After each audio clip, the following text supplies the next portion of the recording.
भा दीनानाथ पद्मनाभा सुख वसे तुझे पायी मज ठेवी तये ठाई माझी अल्प हे वासना माझी अल्प हे वासना तू तो उदारांचा राणा सुख वसे तुझे पायी मज ठेवी तये ठाई तुका म्हणे भोगे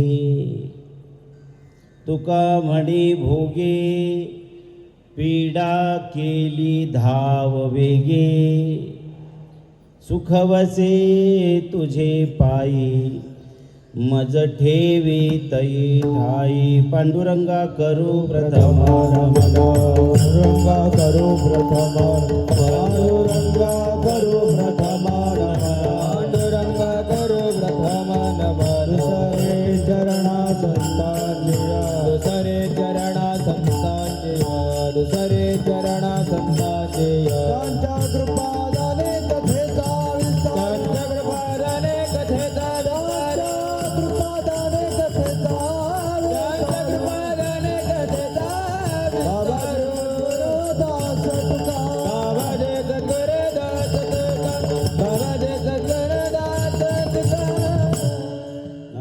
सद्गुरुं शांतं सच्चिदानंद विग्रहं पूर्ण ब्रह्म परानंदमीशमालंदी वल्लभं श्री ज्ञानेशो भगवान विष्णु निवृत्तिर्भगवान हरः सोपानो भगवान ब्रह्मा मुक्ताख्या ब्रह्मचित्कला नमो सद्गुरु तुकया ज्ञानदीपा नमो सद्गुरु सच्चिदानंद रूपा नमो सद्गुरु भक्त कल्याण मूर्ती नमो सद्गुरु भास्करा पूर्ण कीर्ती विठ्ठल विठ्ठल विठ्ठल विठ्ठल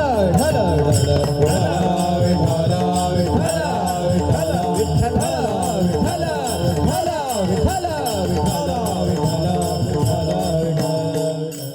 लक्ष्मी वल्लभा दीनानाथा पद्मनाभा सुख वसे तुझे पायी मज ठेवी तये ठाई जगद्गुरु तुकोबारा यांचा अभंग आहे. देवाच्या पायावर करुणा भाकणारा हा अभंग आहे. जन्माला आलेल्या जीवावर संकट जेव्हा ओढवेल तेव्हा त्याला देवाच्या पायावर करुणा भाकल्या वाचून गत्यंतर नाही हा सिद्धांत आहे. ज्या ज्या वेळेला जीवाला पीडा होते ती पीडा जर का त्याला निवारण करायची असेल तर त्याला आपली पीडा निवारण्यासाठी देवाच्या पायांचा आश्रय घ्यावाच लागेल. कोणत्याही परिस्थितीमध्ये दुःखाची झळ दूर करण्यासाठी देवासारखा सामर्थ्यशाली जीवाला शरणागत शरण्य दुसरा कोणीच नाही. हा न्याय अवलंबन करून जगद्गुरु तुकोबाराया आपल्याला शिकवतात. ज्या ज्या वेळेला दुःखाच्या चटक्यांनी अंतःकरण आपलं जळत असेल आणि वाट्याला आलेलं दुःख आपल्या सामर्थ्यानं जर दूर होत नसेल तर आपल्याला देवाच्या पायांचा आश्रय घ्यावा लागेल. आणि तुकोबाराया स्वतः ज्या वेळेला दुःखाच्या चटक्यांनी अतिशय व्यथित झालेले आहेत त्यावेळेला देवाच्या पायावर करुणा कशी भाकावी हे शिकवणारा हा अभंग आहे. विठ्ठल विठ्ठल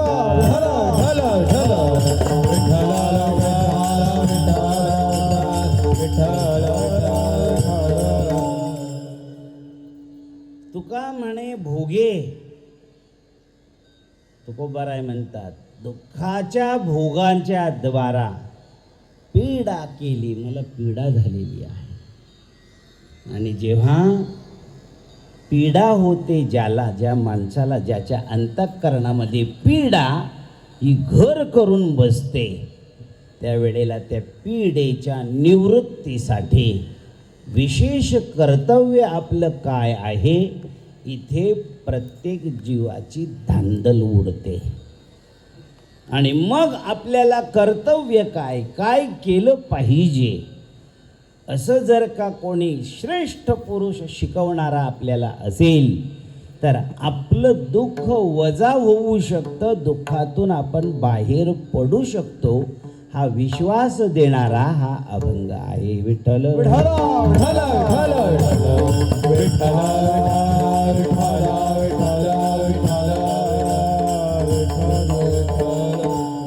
आपल्याला माहिती आहे आज ज्या निमित्तानं आपण सगळेजण इथे एकत्रित झालेलो आहोत, आपले कैलासवासी प्रवीणजी भोईर यांना इहलोकातून जाऊन आज वर्ष पूर्ण होत आहे. म्हणून वर्ष श्राद्धानिमित्त आपण या ठिकाणी एकत्रित आहोत, पहिलं कारण. आणि दुसरं कारण आहे, जवळजवळ आपण सगळीच जण आपल्या ज्योतिताईच्या दुःखामध्ये सहभागी होण्यासाठी आलेलो आहोत. त्या माऊलीचं दुःख पाहिल्यानंतर असा कोण आहे व त्याच्या दुःखामध्ये सहभागी होऊ इच्छिणार नाही. भारतीय संस्कृतीमध्ये नारीचं जे स्थान आहे हे अतिशय विशिष्ट आहे. दोन परिवारांच्या सांभाळण्याची जबाबदारी तिच्या खांद्यावर असते. दिसायला ती पुरुषाच्या खांद्यावर दिसते, परंतु असायला मात्र त्या नारीच्या खांद्यावर दोन दोन परिवारांच्या सुखाची आणि दुःखाची जबाबदारी वहन करण्याची जबाबदारी असते. आणि त्यामुळे आमच्या भारतीय संस्कृतीमध्ये या मातीमध्ये जन्माला आलेली जी नारी असते ही प्रत्येक नारीच्या वाट्याला आलेला आहे. अशी नारी नाही, त्याच्याही पेक्षा मी एक विशेष बोलेन, नारीमध्ये पुरुषापेक्षा जबाबदारी सांभाळण्याची ताकद जास्त आहे. दिसायला ती पुरुषामध्ये दिसते. आपण एक वाक्य नेहमी ऐकत असतो, जे जे आतापर्यंत या भारतभूमीमध्ये यशस्वी म्हणून पुरुष संपन्न झालेले आहेत, जे जे जे जे यशस्वी पुरुष म्हणून आपण ज्यांना गातो, त्यांच्या पाठीशी न दिसणारी कोणत्या तरी एका नारीची ताकद त्याच्या पाठीमागे उभी असते. नारीची शक्ती पाठीशी असल्याशिवाय जगाला दिसणारं पुरुषाचं यश त्या नारीच्या शक्तीवासून प्रगटच होत नाही महाराज. आपण इतिहास भरलेलं पाहतो, सगळा इतिहास या वाक्याला दुजोरा देणारा आहे. असा कोणी पुरुष नाही ज्याच्या वाट्याला आलेलं यश त्याच्यामध्ये त्याच्या कोणत्या तरी नारीचा सहभाग नसतो. एक तर ती बहीण तरी असेल, एक तर त्याच्या पाठीशी त्याची धर्मपत्नी तरी असेल, एक तर त्याच्या पाठीशी त्याची माता आई तरी असेल, नाहीतर कोणती तरी एक नारी त्याच्या पाठीशी त्याच्या यशामध्ये सहभागी झालेली असते. फरक एवढाच आहे की ती दिसत नाही, हा दिसतो. विठ्ठल विठ्ठल विठ्ठल विठ्ठल विठ्ठल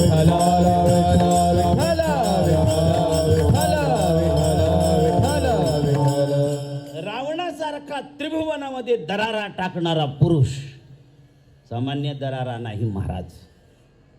रावण तीनही लोकांमध्ये दरारा घेऊनच एंट्री करायचा महाराज. पण त्या रावणाच्या पाठीमागची जी ताकद आहे महाराज, देवाला अवतार घ्यावा लागला. रावणाचं हनन करण्यासाठी भगवान श्री रामचंद्र प्रभूंना अवतार घ्यावा लागला. एक छोटासा प्रसंग आहे.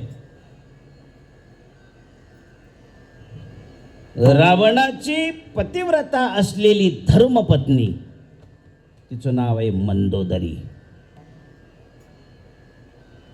एवढी शीलवान, एवढी खानदानी, एवढी कुलवान, एवढी सौंदर्य सौभाग्यशाली, मंदोदरी सारखं सौंदर्य त्यावेळेला त्रिभुवनात दुसऱ्या कोणी स्त्रीकडे नव्हतं. आणि म्हणून रावणानं त्या मंदोदरीवर घाला घातला आणि तिनं सुद्धा आता आमचं काही चालणार नाही म्हणून रावणाचा स्वीकार केला. रावणाचा जो स्वीकार केला त्या पंचपतिव्रतांमध्ये जाऊन बसली. तिचं नाव आहे मंदोदरी महाराज. रावणासारख्या राक्षसाला सांभाळायचं आहे. सज्जन पतीला सांभाळणं सोपं आहे, पण दुर्जन पतीला सांभाळणं महा अवघड. आणि तरी सुद्धा ती मंदोदरी पतिव्रता शिरोमणी बनली महाराज. विठ्ठल विठ्ठल विठ्ठल विठ्ठल विठ्ठल विठ्ठल विठ्ठल विठ्ठल विठ्ठल विठ्ठल. असली गुणवान, शीलवान, कुलवान, सौंदर्यवान पतिव्रता स्त्री आपल्या पदरी जरी असली तरी हा बाबा काही समाधानी होत नव्हता. बकरी असते ना, बकरी, तिला किती पण पोट भरून खाऊ घाला, तिच्या समोर हिरवा पाला दिसला रे दिसला की ती चाबरायला धावणार. न जातो काम कामानाम उपभोगेन शाम्यती, कामः कामानाम उपभोगेन न शाम्यते, हवेशा कृष्णवर्त्मेव भूय एवाभिवर्धते. अग्नीला शांत करायचं असेल, पेटलेली अग्नी चुलीमध्ये काम झाल्यानंतर तशीच लाकडं जळू द्यायची का? त्या अग्नीला शांत करायचं असेल तर अजून लाकडं टाकावी का? हा रावण तशातला होता महाराज. आणि कर्मधर्म संयोगाने एक दिवस त्या शूर्पणखेच्या चिथावणीमुळे रावण बिघडला. आता अगोदरच तो बिघडलेला आणि पुन्हा त्या शूर्पणखेनं त्याला चिथावणी दिली.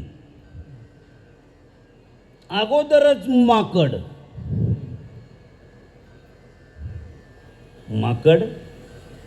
अगोदरच तो जातीचा कोण आहे? माकड आहे. आणि पुन्हा त्या माकडाला दारू पाजली. आता माकडाला दारू पाजली आणि पुन्हा त्याच्या हातामध्ये कोलीत दिलं. कोलीत म्हणजे गॅसवाल्या बायांना नाही माहिती पडणार कोलीत कशाला म्हणतात. जळलेलं लाकूड जे असतं, फक्त त्याची पेटणारी आग विझलेली आहे पण धुमसतंय, त्याला म्हणतात पेटलेलं कोलीत. ते कोलीत त्याच्या हातामध्ये दिलं. अगोदरच ते कोण आहे? माकड. पुन्हा त्याला काय पाजली? दारू. ज्ञानोबाराय बोलतात. आणि पुन्हा त्याच्या हातात वरून कोलीत दिलं आणि पुन्हा त्याच्या भुंड्याला अगरबत्ती पुरली महाराज. आता काय करील होते माकड? तसलं काम आहे बघा या रावणाचं आहे. विठ्ठल विठ्ठल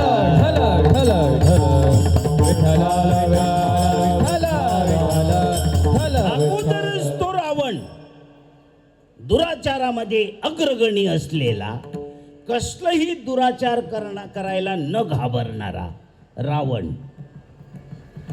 त्या रावणाला देवता सुद्धा थरथर थरथर थरथर कापायच्या. म्हणजे असल्या शक्तीनं तो काय आहे? संपन्न.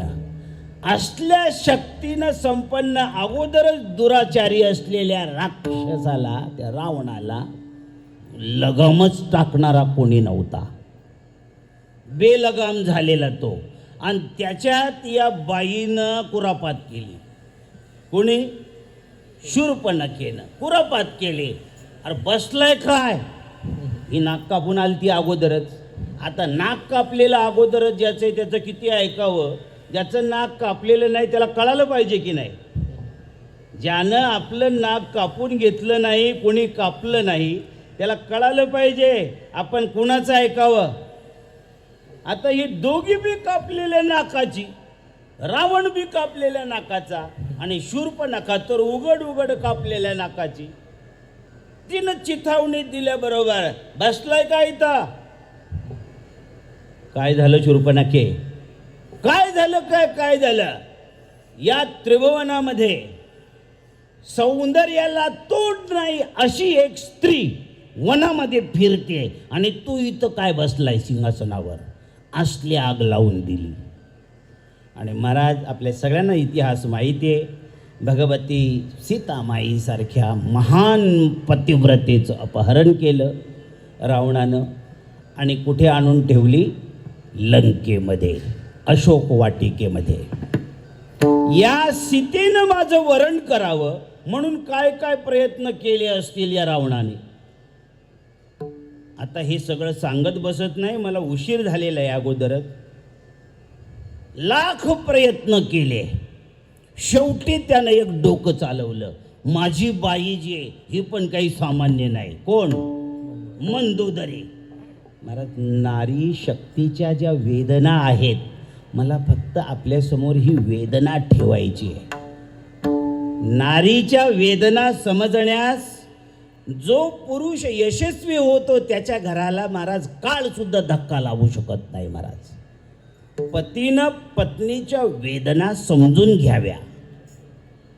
आणि वेदनेमध्ये ज्या वेळेस एखादी पतिव्रता असेल त्यावेळेला महाराज परिस्थिती कशी निर्माण होते. एखाद्या वेळेला आपल्यावर अशा प्रकारच्या दुःखाच्या आवेगाची झड येते आणि त्या दुःखातून बाहेर निघायचा उपायच दिसत नाही. त्यावेळेला कसं वागायचं असतं हे मंदोदरी शिकवते. महाराज, विठ्ठल विठ्ठल विठ्ठल विठ्ठल विठ्ठल विठ्ठल 80,000 स्त्रिया असलेला हा रावण. किती स्त्रिया आहेत त्याच्याजवळ? 80,000. तरी सुद्धा हिरवं कुठं दिसलं की हा चरायला धावायचा. आणि मग आता याला लगाम घालेल कोण? आणली सीतामाईला. एक दिवस सीतामाई माझं काही वरण करत नाही, ही वनवासी बाई, ही वनवास भोगते आणि माझ्यासारख्या 7 कोटी घरं असली शुद्ध सोन्याची माझ्या लंकेमध्ये असलं वैभव माझ्याजवळ आहे. नावाचा रावण आहे मी. काळ सुद्धा माझ्यासमोर आल्यानंतर खाली मान घालून उभा राहतो. हे नवग्रह ज्याच्या राशीला जातात त्याची कधी पण उलथापालथ करतात. हे नवग्रह पायरीवर बांधून ठेवलेत मी. असला सामर्थ्यशाली असताना या वनवासात फिरणारी ही बाई मला विचारत नाही. महाराज, असला अहंकार रावणाचा ठेचून निघाला. लक्ष द्या, 2 पतिव्रतांच्या एक साथ पीडा, या पीडा आहेत.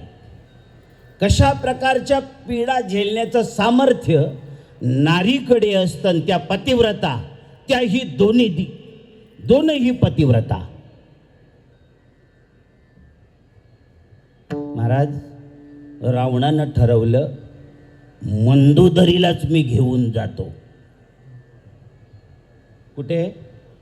सीतामाईपाशी, अशोकवनात. तामझाम जमा केला, ढोल ब्रास बँड बाजे. रावण आला याची सूचना. असला या लंकेमध्ये दुसरा कोणी एंट्री करत नाही. हे दाखवण्यासाठी आपलं वैभव, आपलं ऐश्वर्य, आपली पतिव्रता स्त्री, ती सुद्धा किती सुंदर आहे. एवढी सुंदर असून सुद्धा मी तुझ्याजवळ भीक मागतो आणि तू का मला शोध येत नाही, माझं वरण का करत नाही.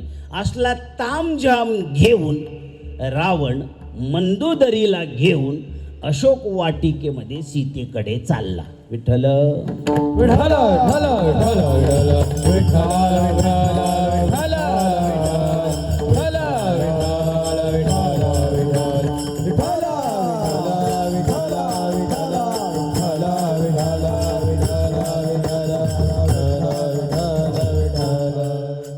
त्या दुर्बुद्धीला हे कळत नव्हतं दोन पतिव्रता एका ठिकाणी आली. एक पतिव्रता फक्त जरा फणानून उठली महाराज. सूर्याला उगू दिलं नव्हतं तिनं. एक पतिव्रता का जर तिनं पदर कमरेला खोचला तर सूर्यनारायणाला उगवू दिलं नव्हतं. सारी सृष्टी मरणाच्या भीतीनं थरथरू लागलेली. इथं दोन एकत्रित आल्या महाराज. माता मंदोदरी आणि माता सीता. तामझाम घेऊन रावण अशोक वाटिकेमध्ये प्रवेश केला. भगवती सीतामाईनं तोंड फिरवलं. असल्या दुष्टाचं तोंड बघण्याच्या लायक नाही. पतिव्रता तिलाच म्हणतात जी आपल्या पतीशिवाय मनामध्ये चित्तामध्ये कणभर देखील जागा देत नाही. तिचं नाव आहे पतिव्रता. असल्या आगीला हात घातलेला हा रावण, दुर्बुद्धी असलेला रावण, त्यानं जेव्हा त्या तामझामाबरोबर त्या अशोक वाटिकेमध्ये प्रवेश केला, सीतामाईनं तोंड फिरवलेलं आहे. मंदोदरीला इशारा केला समोर ये. आणि रावण त्या सीतामाईला म्हणतो, ए सीते, बघ कोण आली तुझ्या समोर. तुझ्यासारखी वनवासी असून सुद्धा माझी ही पट्टराणी पतिव्रता असलेली मंदोदरी, हिला सुद्धा तुझ्या पायाची मी दासी बनवेन. तू फक्त माझं वरण कर. असला बोलतो हा रावण. लक्षात येत आहे आपल्या. दोन पतिव्रता आहेत आणि त्या दोन पतिव्रतांच्या मध्ये रावण असलं बिभत्स आचरणाचं प्रदर्शन करतो. ए मावशी, ते पाणी बिणे बाजूला ठेव, सोडून देते कीर्तन.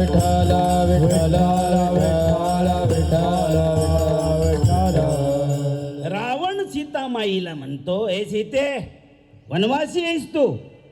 त्या वनवासी माणसाबरोबर कशाला जीवन फुकट घालवते. बघ मी कोण आहे. सारा त्रिभुवनाचं ऐश्वर तुझ्या पायापाशी हजर करेन. इंद्र चंद्राधिक देवांना तुझ्या बाथरूमची सेवा करायची जबाबदारी देईन. माझी पट्टराणी असलेली, या लंकेची असलेली महाराणी सौंदर्यशाली मंदोदरी तुझ्या पायापाशी आणून ठेवेन. तुझ्या पायाची सेवा करायला तिला लावेन. तू माझं वरण कर. आपल्याला माहिती आहे सगळ्यांना, पतिव्रतेचा नाद करणं हे इतकं सोपं असतं का.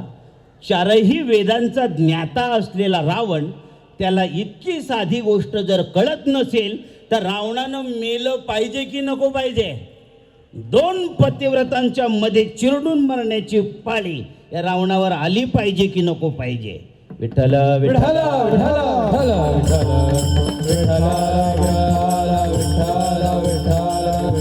त्या रावणाला इतका मोठा ज्योतिषी विद्वान चारही वेदांचा ज्ञाता असला तरी त्याला हे कळत नव्हतं, त्याच्याजवळ असलेलं हे जे ऐश्वर्य आहे, त्याच्याजवळ असलेलं हे जे वैभव आहे, त्याच्याजवळ असलेलं हे जे सामर्थ्य आहे, या सामर्थ्याच्या बुडाशी रावण नाही मंदोदरी आहे, हे रावणाला कळत नव्हतं.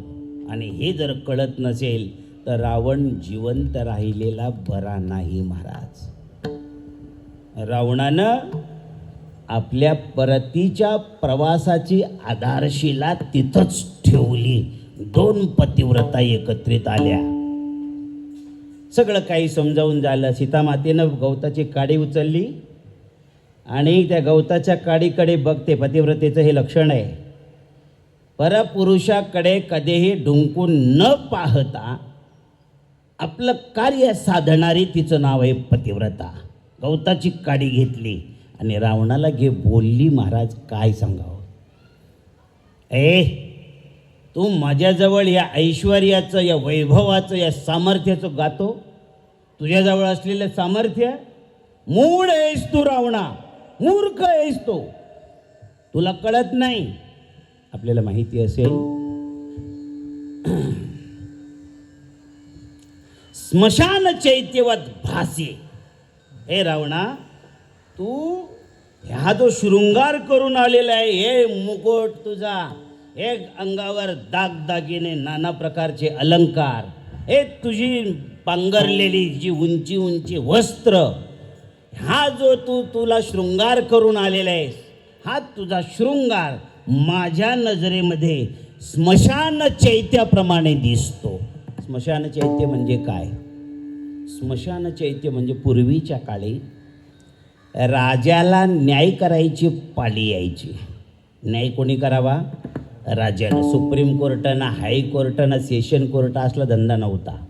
संस्थानिक राज्यशासन पद्धतीमध्ये राजालाच प्रधान न्याय करावा लागायचा. जे न्याय मंत्र्यांना सुटत नसतील असे न्याय महिनाभराचे शिल्लक ठेवायचे आणि राजाला ज्या दिवशी वेळ असेल त्या दिवशी राज्यसभा भरवायची आणि राजा त्या वेळेला त्यांचा न्याय करायचा. प्रसंगविशेषी एखाद्या माणसानं घोर अपराध केलेला असायचा, एखाद्या मातामाऊलीची हत्या केलेली असायची, त्यावेळेला सुद्धा स्त्रीची हत्या करणारा मृत्यूदंडाला पात्र असायचा. जो कोणी स्त्रीची हत्या करेल, कारण या भूमीमध्ये जन्माला आलेली नारी ही देवी आहे अशा प्रकारची उपासना करणारा हा देश आहे महाराज.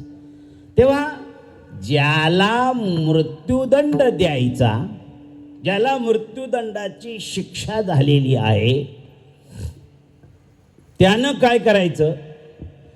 जिथे स्मशानामध्ये माणसांना जाळतात त्याच्या बाजूला गोल गोल आकाराचं असं एक स्टेज टाईप बनवलेलं असायचं आणि त्याला वरतून गुंबज मंदिराच्या आकारासारखा आकार दिला जायचा.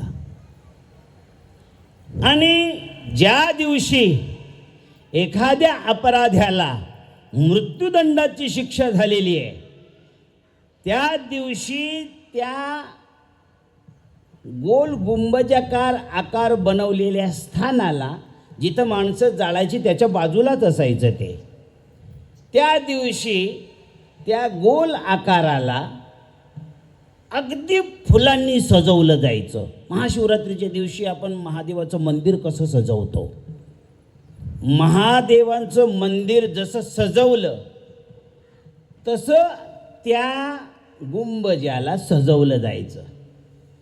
फुलांनी, वेगळ्या वेगळ्या प्रकारच्या रंगीबेरंगी कागदांनी, वेगळ्या वेगळ्या प्रकारच्या अत्तराधिक सुवासिक सुगंधाने सजवलं जायचं.